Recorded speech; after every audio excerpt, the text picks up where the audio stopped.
Hello everyone, welcome to Buddhal cooperative institute of education. आज का हमारा जो टॉपिक है वो है सेल। हम सेल के बारे में डिस्कशन करेंगे। सेल क्या होता है, क्या क्या काम है इसकी, क्या नहीं सेल, तो इसके बारे में आज हम स्टडी करेंगे सेल के बारे में। तो लेट्स स्टार्ट। अब सेल हमारे पास क्या है, सेल को हम क्या कहते हैं?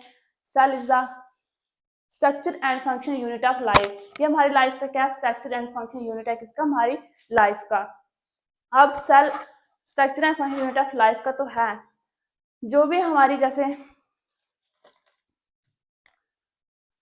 अब सेल को हम बेसिक बिल्डिंग ब्लॉक भी कहते हैं। कैसे कहते हैं बेसिक बिल्डिंग ब्लॉक? अब जैसे हमारे पास यहाँ पे क्या होगा कि सेल से ही मिलके हमारी जो पूरी बॉडी है वो बनी है। किसकी वजह से बनी है? सेल की वजह से बनी है। अब सेल से मिलके हमारी बॉडी बनी है। फॉर एग्जाम्पल जैसे हम लेते हैं, क्या एक ब्रिक लेते हैं, एक छोटी सी हम ब्रिक लेते हैं, तो ब्रिक में क्या होता है, ब्रिक लेंगे, उसके बाद हम एक वॉल तैयार करेंगे। वॉल तैयार हो जाएगी जब, उसके बाद हमारे पास एक रूम बनेगा एंड उसके बाद फिर क्या होगा, हमारे पास एक बिल्डिंग बन जाएगी। इसीलिए हम सेल को क्या कहते हैं? बेसिक बिल्डिंग ऑफ ब्लॉक कहते हैं। तो अब हमारे पास जैसे यहाँ पे हम क्या करेंगे, छोटा सी एक ब्रिक ले रहे हैं, तो उसमें हमारे पास क्या होगा, ब्रिक कलेक्ट करके हमारे पास वॉल तैयार हो जाएगी, उसके बाद हमारे पास बिल्डिंग बन जाएगी। इसी तरीके से अब जो हमारे पास सेल है, ये हमारा सेल है। सेल मिलके क्या बनेंगे? टिश्यू बनेंगे। सेल मिलके क्या बनेंगे? टिश्यू बनेंगे। बहुत सारे सेल मिलके हमारे पास क्या बनेंगे? टिश्यू बनेंगे। अब ये हमारे पास आगे टिश्यू है, जैसे सेल मिलके हमारे पास अब क्या बन रहा है? टिश्यू बन रहा है। जैसे एक ब्रिक को हम तैयार, एक एक जो ईंट होगी हमारे पास, उसको इकट्ठा करके हम क्या बना रहे हैं, हमारे पास एक वॉल तैयार हो जाएगी। अब टिश्यू मिलके हमारे पास क्या बनेंगे? ऑर्गन बनेंगे। टिश्यू मिलके हमारे पास क्या बन रहे हैं? ऑर्गन बन रहे हैं। अब बोलेंगे ऑर्गन क्या है? ऑर्गन जैसे हमारे पास स्टोमक है, माउथ है, इंटेस्टाइन्स होगी, उसके बाद हमारे पास इसोफेगस है, ये हमारे ऑर्गन है। अब ऑर्गन मिलके क्या बना रहे हैं? हमारे पास डाइजेशन सिस्टम बना रहे हैं। डाइजेशन सिस्टम बना रहे तो हैं। डाइजेशन सिस्टम क्या? हमारे पास ये ऑर्गन सिस्टम है। जब ऑर्गन सिस्टम मिलके, जब पूरा एक ऑर्गन सिस्टम रेडी हो जाएगा, वो मिलके क्या बनाता है? हमारे पास ऑर्गेनिज्म बनाता है। क्या बनाता है? ऑर्गेनिज्म बनाता है। ऑर्गेनिज्म मिलके हमारी जो पूरी बॉडी है वो फिर बनती है। जो हमारी बॉडी है वो ऑर्गेनिज्म मिलके फिर हमारी जो बॉडी है वो पूरी तैयार होती है। ये था हमारे पास सेल का। अब डेफिनेशन ऑफ सेल क्या है? Structure and functional unit of life. Cell को हम क्या कहते हैं? Structure and functional unit of life. अब स्टडी ऑफ सेल, सेल की स्टडी किसमें की गई थी? सेल की स्टडी को हम साइटोलॉजी कहेंगे। Cell is called cytology. उसके बाद हम बात करेंगे डिस्कवरी। सेल की डिस्कवरी कब हुई और फर्स्ट टाइम किसने की थी? जैसे हमारे पास यहाँ पे फर्स्ट है, फर्स्ट बार सेल की जो डिस्कवरी थी वो 1665 में की गई थी। फर्स्ट टाइम पे रॉबर्ट हुक ने सेल को डिस्कवर किया था। वो कह रहे थे कि जो सेल को ऑब्जर्व किया था, सेल को ऑब्जर्व किया था under is compound of microscope. तो उन्होंने क्या किया था? सेल को डिस्कवर कैसे किया था? ओ कोड का एक ट्री होता था, उसने उसके छोटे छोटे स्लाइस लिए, छोटे छोटे स्लाइस लिए, तो उसने ऐसे मतलब चैम्बर टाइप उसने इकट्ठा किया उनको, ऐसे स्लाइस लिए उसने। तो वहां पे उसे इकट्ठा करके उसने माइक्रोस्कोप के कारण से देखा, तो वो कहने लगा कि जो सेल है ये मतलब सेल है, उसने उसके ऊपर डिस्कवर किया सेल को। लेकिन उसने साथ में ये भी कहा कि जो सेल है ये क्या है? नॉन लिविंग है। सेल जो है नॉन लिविंग है। किसने कहा? रॉबर्ट हुक ने कहा। उसके बाद सेकंड नंबर पे हमारे पास आते हैं 1617 में उन्होंने स्टडी की, एंटोनियो वॉन लीeuwenhoek ने स्टडी की। वो कहने लगे कि सेल जो है, उसने मतलब और भी बहुत सारे सेल के ऊपर स्टडी की, जैसे प्लांट सेल थे उसके ऊपर उन्होंने स्टडी की। तो वो कहने लगे कि सेल जो है ये लिविंग है, नॉन लिविंग नहीं है, लिविंग है। और रॉबर्ट हुक ने क्या कहा था? जो सेल है ये नॉन लिविंग है। फिर हमारे पास थर्ड नंबर पे आते हैं 1813 में इसने स्टडी की, रॉबर्ट ब्राउन ने की। ये लगे कहने कि सेल के अंदर मतलब एक क्या है? न्यूक्लियस प्रेजेंट है। सेल के अंदर क्या है? न्यूक्लियस प्रेजेंट है। ये हमारे पास रॉबर्ट ब्राउन ने कहा कि सेल के अंदर एक न्यूक्लियस भी प्रेजेंट है। उसके बाद 1855 में स्टडी की है, रॉबर्ट ब्राउन ने स्टडी की है। उन्होंने क्या कहा कि एक 1 पॉइंट उन्होंने और ऐड कर लिया इसके बीच में। अब हम नेक्स्ट, ये था हमारे पास सेल कि सेल होता क्या है और सेल की डिस्कवरी कैसे की। नेक्स्ट हम पढ़ते हैं कि थ्योरी ऑफ सेल, सेल की क्या थ्योरी से। अब सेल की थ्योरी क्या है कि all living thing are composed of cell, मतलब all living organism are living things are मतलब किससे बने हैं? मतलब सेल से मिलके बने हैं। अब इसमें क्या होता है कि थ्योरीज ऑफ सेल मैं यहाँ पे बताती हूँ। फर्स्ट थ्योरी थी जो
फ्रॉम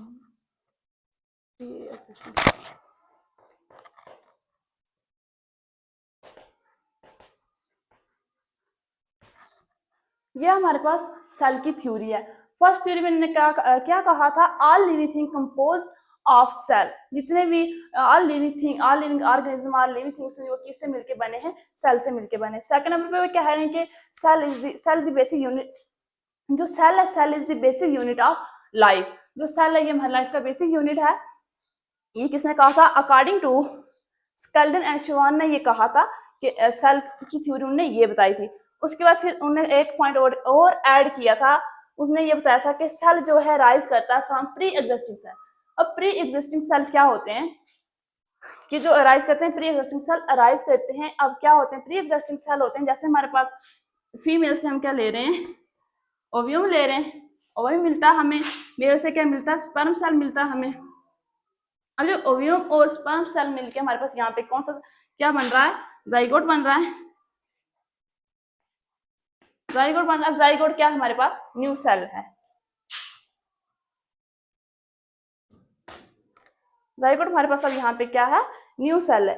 अब जो ये वाली 3 लाइन्स थी, जो ये 3 लाइन्स की ये थ्योरी थी, ये इसको हम ओल्ड थ्योरी भी कहते हैं। ये हमारे पास क्या है,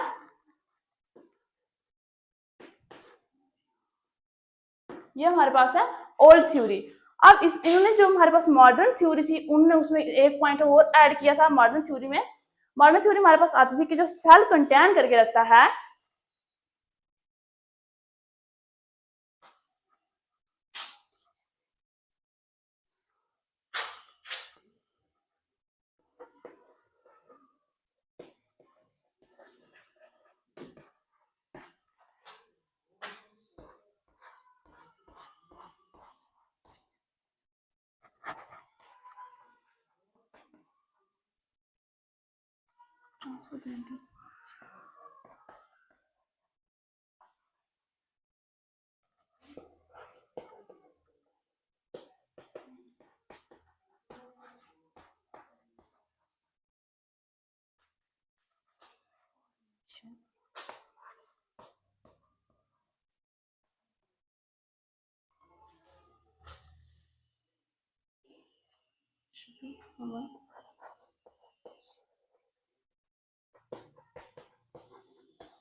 ये इन्होंने मॉडर्न थ्योरीज में ऐड की थी। जो सेल है ये कंटेन करता है किसको, डीएनए को, विच ट्रांसफर करता है जेनेटिक को and information from one generation to other generation में, ये ट्रांसफर करता है। ये वाली थ्योरी थी, ये मॉडर्न थ्योरी में आती है ये हमारी। और जो यहाँ से ये 3 पॉइंट्स जो हैं, ये 3 थ्योरीज हैं जो ये हमारी हैं ओल्ड थ्योरीज हैं। ये था हमारे पास सेल की थ्योरी। अब हम बात करेंगे स्ट्रक्चर ऑफ सेल की। सेल का स्ट्रक्चर क्या है,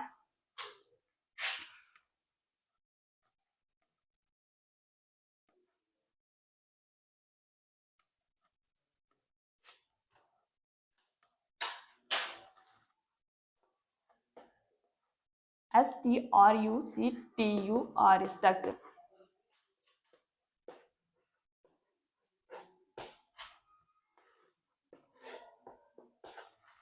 स्ट्रक्चर ऑफ सेल, तो हमारे पास जो स्ट्रक्चर ऑफ सेल है इसके 3 मेन पार्ट हैं।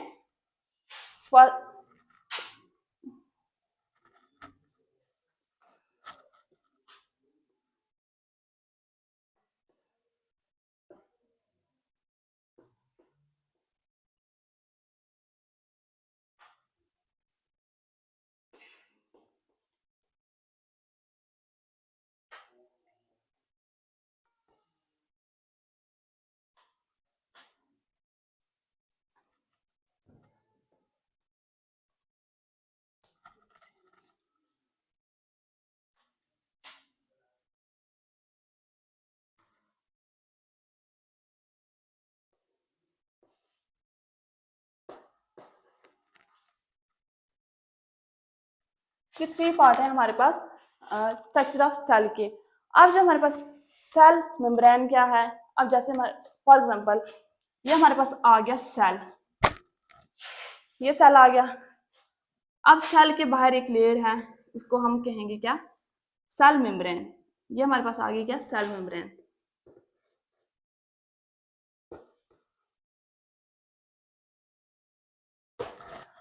अब एक बात यहाँ पे और भी है, जो प्लांट सेल होता है उसके अंदर सेल मेम्ब्रेन जो होती है ये अब्सेंट होती है। वहां पे सेल जो प्लांट सेल होता है उसके अंदर क्या प्रेजेंट होता है, उस सेल वॉल प्रेजेंट होती है।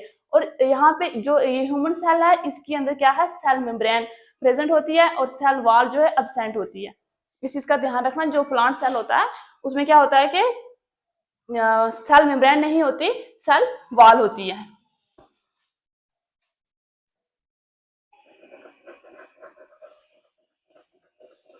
यह क्या हमारे पास न्यूक्लियस, ये आ गया मतलब जो यहाँ पे प्लेस है, ये हमारे पास आ गया साइटोप्लाज्म। साइटोप्लाज्म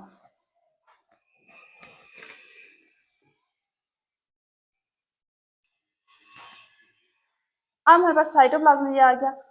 अब हम यहाँ पे बात करेंगे सेल ऑर्गन्स की, जो साइटोप्लाज्म हमारे पास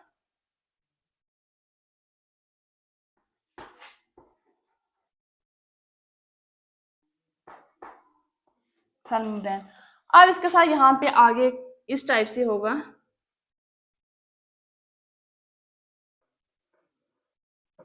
ये है, ये हमारे पास आ गया एंडोप्लाज्मा रेटिकुलम्स। एंडोप्लाज्मा रेटिकुलम्स है ये हमारे पास। इसके साथ यहाँ पे छोटे छोटे डॉट्स ऐसे होंगे, डॉट्स टाइप में होंगे, इनको हम कहते हैं राइबोसोम्स। अब राइबोसोम्स है ये हमारे पास आ गया क्या, एंडोप्लाज्म।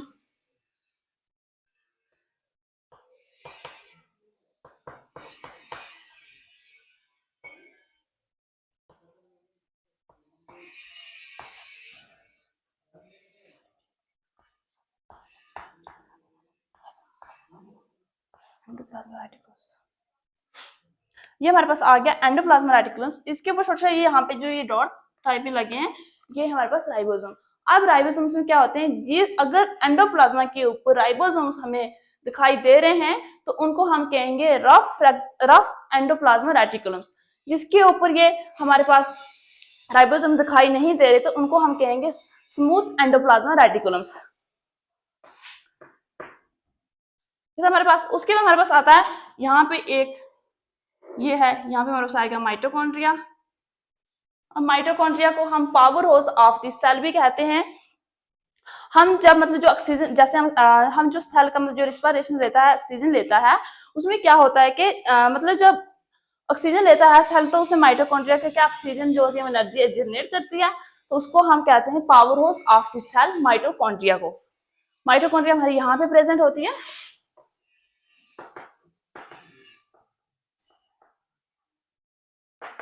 माइटोकॉन्ड्रिया, तो उसके बाद हमारे पास यहाँ पे आएगा गोल्गी। गोल्गी हमारा कुछ इस टाइप का होता है, गोल्गी एपरेटस। गोल्गी एपरेटस का क्या काम होता है हमारे पास, जो जितना भी हमारा मतलब जो हम न्यूट्रिशन होता है हमारे पास उसको सेंथिस करता है। मतलब न्यूट्रिशन को मतलब कौन से सेल में कैसे भेजना है, ट्रांसफर करना है, कहाँ से नहीं करना है, कौन से सेल में नहीं ट्रांसफर करना है, तो उसका काम करता है हमारे पास जो गोल्गी एपरेटस होता है। फिर उसके बाद हमारे पास आते हैं फिर लाइसोसोम्स। लाइसोसोम्स क्या होते हैं? लाइसोसोम्स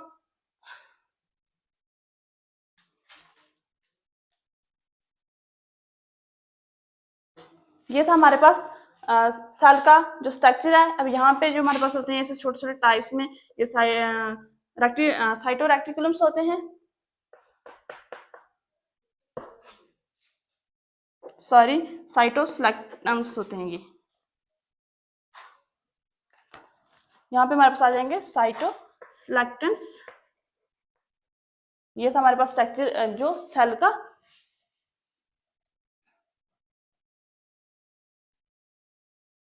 अब मैंने पहले बताया कि 3 पार्ट है हमारे पास सेल के जो स्ट्रक्चर है उसके 3 पार्ट हैं। फर्स्ट पार्ट है जो वो है सेल मेम्ब्रेन, सेकंड पार्ट है जो वो है फर्स्ट पार्ट जो है वो है सेल मेम्ब्रेन, सेकंड पार्ट जो है वो है साइटोप्लाज्मा, थर्ड पार्ट है जो वो है न्यूक्लियस। अब साइटोप्लाज्मा के हम यहाँ पे साइटोप्लाज्मा के जो है सेल ऑर्गेनेल्स कैसे होते हैं उनके मैं नाम यहाँ पे दूंगी।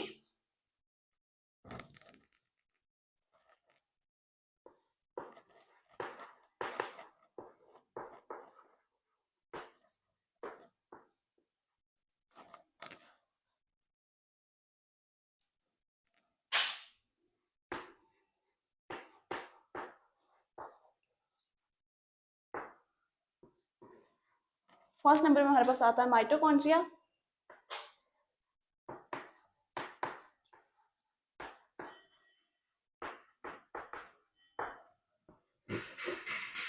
सेकंड नंबर पे हमारे पास है एंडोप्लाज्मा रेटिकुलम्स।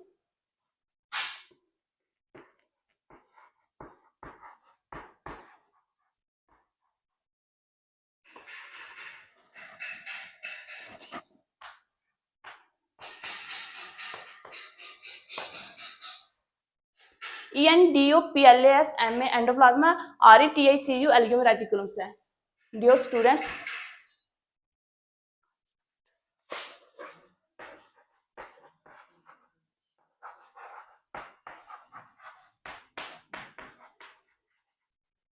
गोल्गी अपरेटस है। उसके बाद हमारे पास आ रहा है लाइसोसोम्स।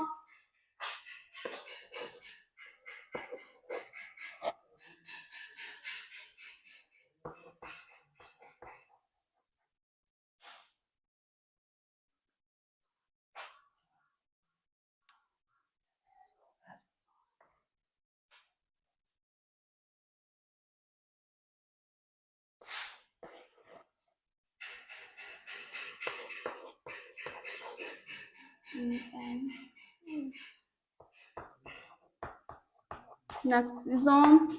उसके बाद हमारे पास लास्ट में है साइटोस्केलेटन्स।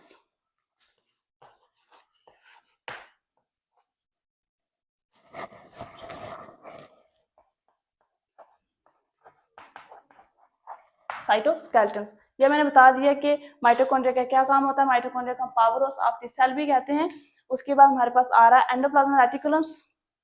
फिर हमारे पास आ रहा है गोल्गी एपरेटस, लाइसोसोम्स, उसके बाद नेक्सिसोम्स, उसके बाद हमारे पास आएगा साइटोस्केलेटन्स। ये था हमारे पास स्ट्रक्चर ऑफ द सेल का। अब हम यहाँ पे बात करेंगे कि function of the cell, cell के क्या क्या फंक्शन होते हैं इनकी। आई होप कि आपको इनकी जो हमारे पास था साइटोप्लाज्मा के सेल ऑर्गेनेल्स थे उनकी अच्छे से समझ आई होगी। अब मैं बात करेंगे हम फंक्शन ऑफ सेल की।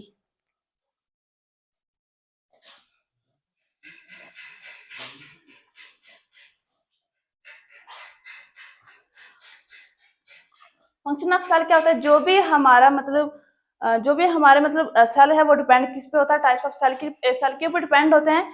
तो अब फंक्शन ऑफ सेल में क्या क्या होगा वो हम यहाँ पे एक्सप्लेन करेंगे। फंक्शन ऑफ सेल्स,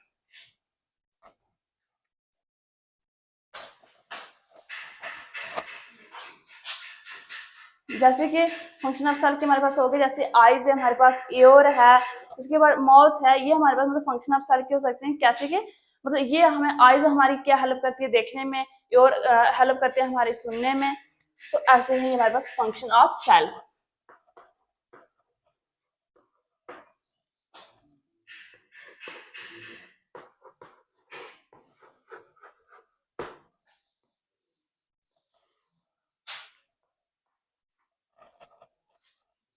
अब फर्स्ट फंक्शन हमारे पास क्या आता है सेल का? Generate energy.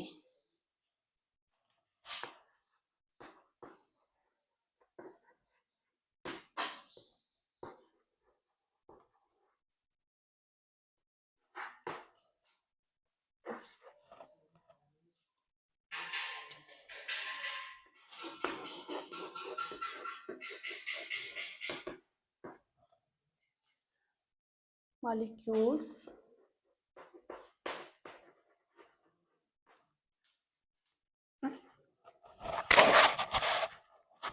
maintain homeostasis.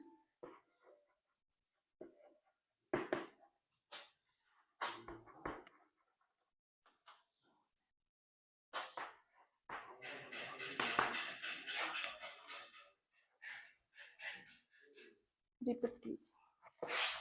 REPRODUCING। ये हमारे पास फंक्शन ऑफ सेल के जो फर्स्ट है वो जनरेट एनर्जी को जनरेट करके रखते हैं, सेकंड में जो सिंथेसिस ऑफ मॉलिक्यूल्स है, थर्ड में जो आता है मेंटेनिंग होमोसेक्टिज्म्स, और लास्ट में हमारे पास था रिप्रोड्यूसिंग। जैसे हमारा रिप्रोड्यूसिंग मतलब पुराने सेल जो होते हैं जब डेड हो जाते हैं, उनकी डेथ हो जाती है, तो न्यू सेल जो होते हैं वो फंक्शन, न्यू सेल का जो मतलब होता है वो नॉर्मल फंक्शन करना स्टार्ट कर लेते हैं। तो ये हमारे पास रिप्रोड्यूसिंग में इसका ये प्रोसेस आएगा। तो और स्टूडेंट, ये था हमारा छोटा सा लेक्चर जो आपको सेल के बारे में थोड़ा बताया मैंने। Thank you dear students.